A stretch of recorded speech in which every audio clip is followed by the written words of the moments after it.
things are starting to open up just a little bit by bit. I know you're starting to have groups there at Right. Catalina. Hmm. What are you excited about next? Or should we delve just a little bit into your work with plant medicines? I think it's Sure. interesting. A lot of people have heard of ayahuasca, but I know that San Pedro has been a big part of your tradition. Can we talk a little bit Hmm. about that Sure. or maybe even the combination?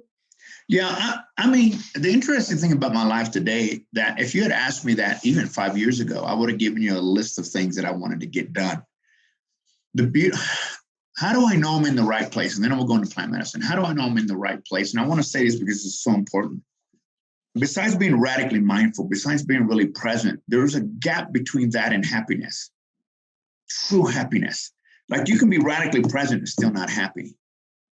You could just be present and be present enough to realize you're not happy. And so, how do we get to that place where we find that satisfaction, you know? And for me, when I get asked, how do you know you made the right choice? Because it seems like you've been through hell and back. This is how I answer that question. In the mornings, I get up, and here it's not like you push a button, you make coffee. I have to heat the water because I have no hot water. I have to put the filter in there. I mean, this is like a whole process. This is not like at home. I pushed a button and coffee was there, right? So I go through this little process of mine every morning, and I get my coffee, and I walk the property with my dogs, and I check on the animals, and I check on, just to see everything's okay. And this is the difference. My soul smiles from the inside out. There's nothing else I need to do to make myself feel the way that I feel here. My soul smiles from within. And when you can get to a place where your soul smiles from within, there's an old hymnal that says, all is well with my soul. And I never understood that until today, where I realized that I don't need to do anything else. I told my son when I first came out here, after he'd been here, I said, don't worry about your dad. He's lived many lifetimes. And I said, and yeah, I'm crazy and I'm going to do more crazy things, son. But I'm home. I'm finally home.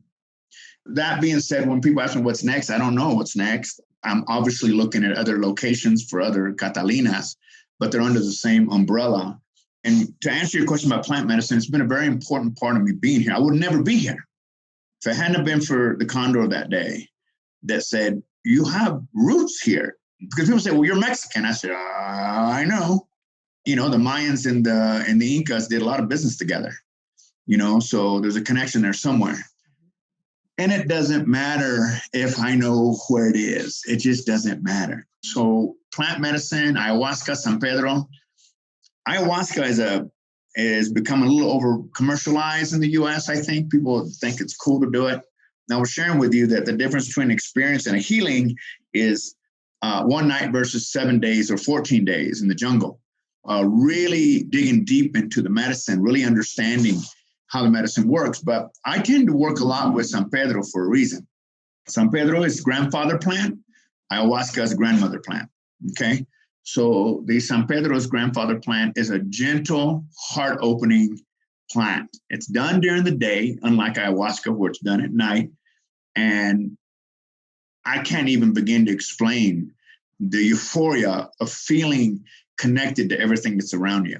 Everything that's around you. That whole idea of oneness, we talk about oneness, we want to create oneness. There's no oneness without you connected with yourself. It's impossible to be connected to you if I'm not connected to myself. It's just an intellectual way of, saying something cool. When you do San Pedro, when you do medicine like that, I think, I was saying earlier that in our conversation that it removes the veil that I think the universe put there to protect us. So we don't know everything. I think if we knew everything, we'd go crazy. But when we remove the veil between anything that takes in the sun is our brother and sister. Anything that takes, even a rock, takes in the sun. When we begin to see the reality of the connection of that energy between us and those living things, we begin to realize how significant and insignificant we are all at the same time. When we recognize the significance and insignificance of our beingness, we can then really become human. We can really begin to experience life the way I think the universe wanted us to experience life. And some people get there by breathing, prana, all kinds of different ways. And many of us will never reach there just because we've got too much. I call it our humanness gets in the way. Our humanness gets in the way. And so when we do medicine like this, it gives us even just a few hours of relaxing our knowingness to get into our beingness. And when we do that, and not just in an intellectual way, in a very physical, in a very experiential way, our life changes. I mean, that's what happened to me. I mean, I remember the first time I did medicine, I was telling you I was fighting it. I don't do that. It's drugs, blah, blah, blah, blah, blah, blah, the whole Western thing. And then eventually I gave in. And I remember sitting on sometimes I think in Spanish all the time, a bench out in front of some trees. And I hear this, psst. I'm like, oh, this stuff's not working. Why'd I take it? It's crazy. And I hear this, psst. I'm like, what? And there's nobody around. I'm like, what's doing that? And I look down, there's this beautiful yellow flower going, why are you ignoring me? And I said, I'm not ignoring you. You're not even real. And then it says, then why are you talking to me? I went, ooh, got me. And that's where the whole journey began. You know, it was like, oh, I see now.